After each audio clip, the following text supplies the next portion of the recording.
Hello everyone, welcome back to your own YouTube channel Faizan classes.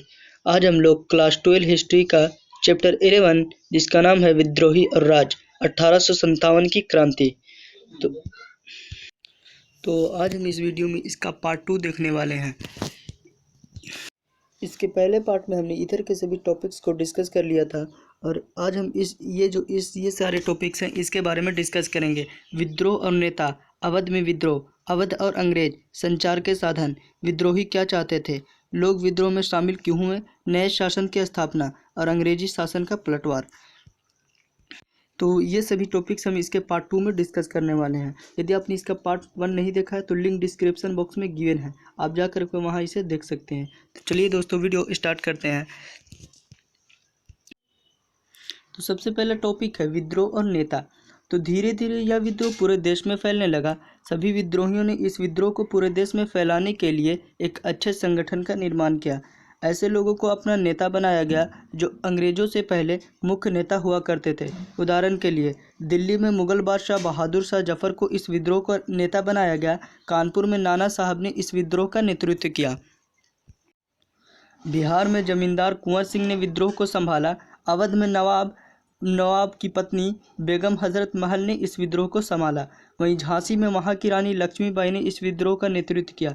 कई क्षेत्रों में कुछ स्थानीय नेता भी सामने आए जिन्होंने विद्रोह में आसपास के लोगों को शामिल करने में महत्वपूर्ण भूमिका निभाई, जिनमें मुख्य रूप से मौलवी अहमदुल्ला शाह और पीर अली जो कि पटना से नेतृत्व कर रहे थे। और धीरे धीरे यह आंदोलन पूरे देश में फैल गया। अगला है कि विद्रोह के नेतृत्व के लिए विद्रोही पुराने नेताओं के पास ही क्यों गए, क्योंकि उनकी अच्छी छवि थी और वो सम्मानित थे, यानी कि सम्मान उनसे, और जोश में वृद्धि होती। जब उनको चुने थे तो जोश में वृद्धि होती और वो अनुभव वाले थे। वो जो नेता थे बहादुर शाह जफर और जो कानपुर के नाना लक्ष्मीबाई ये जो थे, ये इनके पास युद्ध का अनुभव था और नेतृत्व की क्षमता थी, इसलिए पुराने नेताओं के पास ही विद्रोही गए थे। अगला है अवध का विद्रोह। पूरे देश में सबसे गंभीर और बड़ा विद्रोह अवध में हुआ। 1801 में अंग्रेजों द्वारा अवध पर सहायक संधि थोप दी गई। इसके अंतर्गत अवध की सेना को समाप्त कर दिया गया।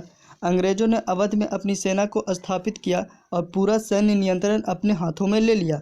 धीरे धीरे अंग्रेजों ने अवध पर अपना प्रभाव बढ़ाया और 1856 में वहां के नवाब वाजिद अली शाह को यह कहकर शासन से हटा दिया कि राजा ठीक प्रकार से शासन नहीं कर पा रहे हैं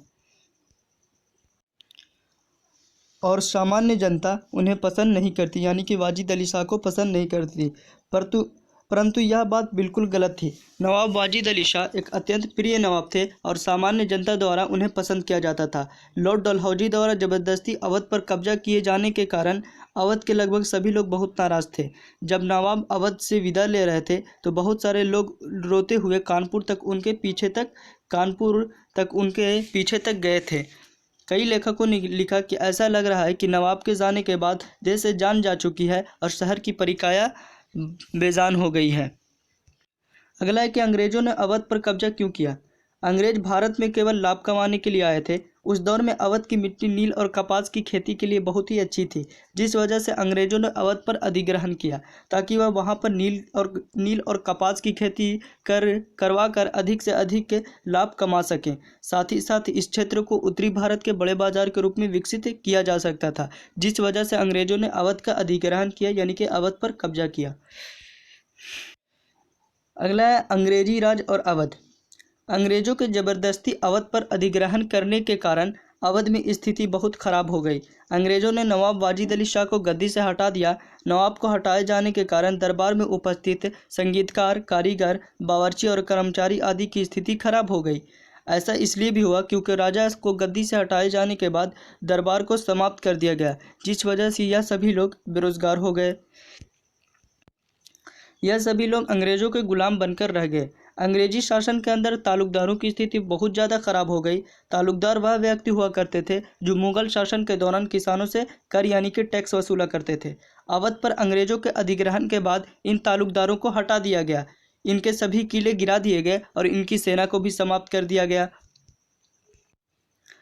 अंग्रेजी शासन ने सोचा कि तालुकदारों को हटाकर जमीन सीधा किसानों को सौंप दी जाएगी, जिससे किसानों के शोषण में कमी आएगी, परंतु ऐसा नहीं हुआ। अंग्रेजी शासन के दौरान किसानों की स्थिति और ज़्यादा खराब हुई क्योंकि अंग्रेजी शासन ने किसानों पर बहुत ज़्यादा कर लगाया, यानी कि टैक्स लगाया, जिसे चुका पाना अंग्रेज़ों के लिए बहुत मुश्किल हो रहा था। इस वजह से पहले किसानों का शोषण तालुकदारों द्वारा किया जाता था और अब अंग्रेज किसानों का और भी ज़्यादा शोषण करने लगे, जिससे किसानों में गुस्सा बढ़ा। अवध के सिपाही भी अंग्रेजों के व्यवहार के कारण उनसे नाराज़ थे और उन्होंने भी 1857 के विद्रोह में बढ़ चढ़कर भाग लिया। इस विद्रोह में नवाब की पत्नी बेगम हजरत महल ने महत्वपूर्ण भूमिका निभाई और सभी तालुकदार भी इस नेतृत्व में नवाब की पत्नी के साथ शामिल हो गए। सामान्य जनता ने भी इस विद्रोह में भाग लिया और धीरे धीरे यह विद्रोह बढ़ता गया। अगला है संचार के साधन, यानी कि विद्रोह के दौरान खबरों को किस प्रकार से एक जगह से दूसरे जगह तक पहुंचाया जाता था। तो 1857 का विद्रोह एक बहुत बड़े क्षेत्र में हुआ और ऐसे बड़े विद्रोह में संचार की अहम भूमिका थी। विद्रोह में संचार से मतलब है कि किस तरीके से विद्रोहियों ने एक जगह से दूसरी जगह विद्रोह से जुड़ी खबरें भेजी और तालमेल बैठाया। भारत के अलग अलग क्षेत्र में हुए विद्रोह की तारीखों को देखते हुए ऐसा लगता है कि जैसे जैसे विद्रोह की खबर एक जगह से दूसरी जगह पहुंची, वैसे वैसे विद्रोह आगे बढ़ता गया। विद्रोह की जानकारी देने के लिए कई जगहों पर शाम को तोप का गोला दागा गया और कई जगहों पर बिगुल बजाकर विद्रोह की शुरुआत का संकेत दिया गया। कई क्षेत्रों में घुड़सवार एक जगह से दूसरी जगह जाकर विद्रोह से जुड़े संदेश पहुंचाया करते थे। इन्हीं सब तरीकों से पूरे देश में विद्रोह की खबर फैली। इसके अलावा कमल और जो चपाती होती थी, रोटी, उससे भी विद्रोह की खबर फैली। अगला है कि 1857 के विद्रोही क्या चाहते थे। तो 1857 के विद्रोह के बारे में ज़्यादातर जानकारी हमें अंग्रेजी दस्तावेजों से पता चलती है। इन दस्तावेजों को अंग्रेज अफसर द्वारा बनाया गया था। इसी वजह से इन दस्तावेजों के द्वारा अंग्रेजी लोगों की सोच के बारे में पता चलता है। विद्रोहियों की मांग के बारे में ज़्यादा जानकारी नहीं मिलती। 1857 के विद्रोह में शामिल ज़्यादातर विद्रोही आम लोग थे और पढ़े लिखे नहीं थे, जिस वजह से उनकी मांगों के बारे में जानकारी का अभाव है, यानी कि उनके बारे में ज़्यादा जानकारी नहीं है। उनसे जुड़े कुछ इश्तिहारों एवं घोषणाएं ही उपलब्ध हैं जो लोगों के विद्रोह में शामिल करने के लिए जारी की गई थी, जिसमें सबसे महत्वपूर्ण जो घोषणा थी वो आजमगढ़ का घोषणा थी, आजमगढ़ की घोषणा पत्र। इन्हीं इश्तिहारों और घोषणाओं के आधार पर विद्रोह में शामिल लोगों की सोच और मांगों के बारे में पता चलता है। इश्तिहार और घोषणा, तो मुख्य रूप से सभी इश्तिहार और घोषणाएं मुस्लिम नवाबों के नाम से जारी की गई थी। इन सभी घोषणाओं में भेदभाव को समाप्त करते हुए सभी धर्म के लोगों को शामिल होने की अपील की गई थी। 1857 की क्रांति को आज़ादी की युद्ध के रूप में पेश करने के प्रयास किए गए। इन सभी इश्तिहारों और घोषणाओं का मुख्य उद्देश्य सभी लोगों को इकट्ठा करके विद्रोह में भाग लेने के लिए प्रेरित करना था। और इसमें सबसे महत्वपूर्ण इश्तिहार यानी कि घोषणा पत्र जो था वो आजमगढ़ घोषणा पत्र था, जिसमें सभी धर्म यानी कि हिंदू मुस्लिम को एकत्रित होकर इन अंग्रेजों के खिलाफ विद्रोह करने के लिए प्रेरित किया गया था। अगला है कि लोग विद्रोह में क्यों शामिल हुए। तो सभी विद्रोहियों ने अंग्रेजों द्वारा ज़बरदस्ती देसी रियासतों पर कब्जा करने की आलोचना की। लोग नाराज़ थे क्योंकि अंग्रेजों द्वारा विदेशी व्यापार को बढ़ावा दिए जाने के कारण देश में व्यापारियों की स्थिति खराब हो रही थी। लोगों का मानना था कि अंग्रेज भारतीय रीति रिवाजों को ख़त्म करके ईसाई धर्म को भारत का मुख्य धर्म बनाना चाहते हैं, जिससे हिंदू और मुसलमान दोनों खफा थे। लोग इसलिए भी अंग्रेज़ों से नाराज़ थे क्योंकि अंग्रेज़ों ने भूस्वामियों से उनकी ज़मीन छीनकर भू राजस्व व्यवस्था लागू किया था, यानी कि भू टैक्स, भूमि कर लागू कर दिया था। तो इन्हीं सब वजह से लोग अफवाहों पर भी विश्वास करने लगे थे।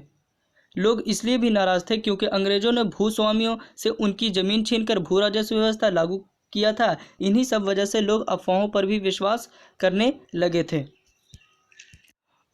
और वो इस अंग्रेजी शासन से नाराज़ थे और कई अफवाहें भी फैल गई थी जिनसे लोग उन पर विश्वास करने लगे।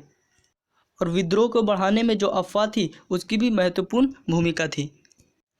अगला है नए शासन की स्थापना। तो कई क्षेत्र ऐसे थे जिसे विद्रोहियों ने जीत लिया था और वहाँ पर अपने शासन की स्थापना शुरू कर दी थी। तो दिल्ली, कानपुर और लखनऊ जैसे क्षेत्रों में ब्रिटिश शासन के बिखर जाने के बाद विद्रोहियों ने एक नए शासन की स्थापना की।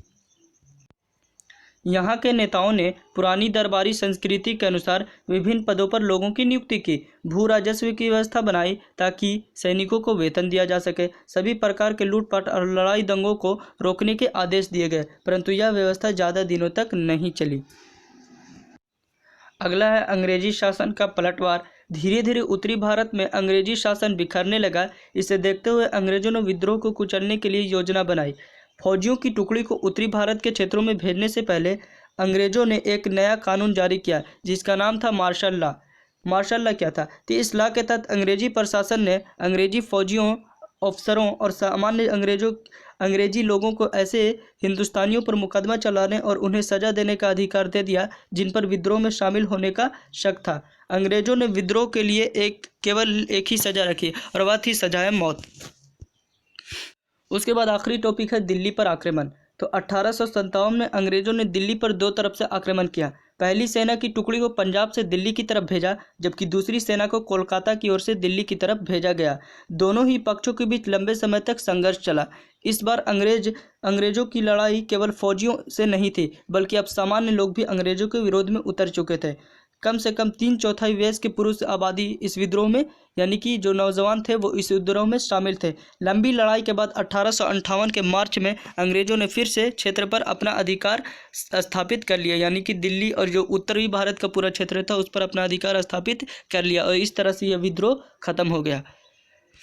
तो आई एम श्योर कि ये सभी टॉपिक्स आपको समझ में आएंगे। समझ में आए तो इसे लाइक करें, दोस्तों के पास शेयर करें। तब तक के लिए मिलते हैं अगली वीडियो में। Thank you.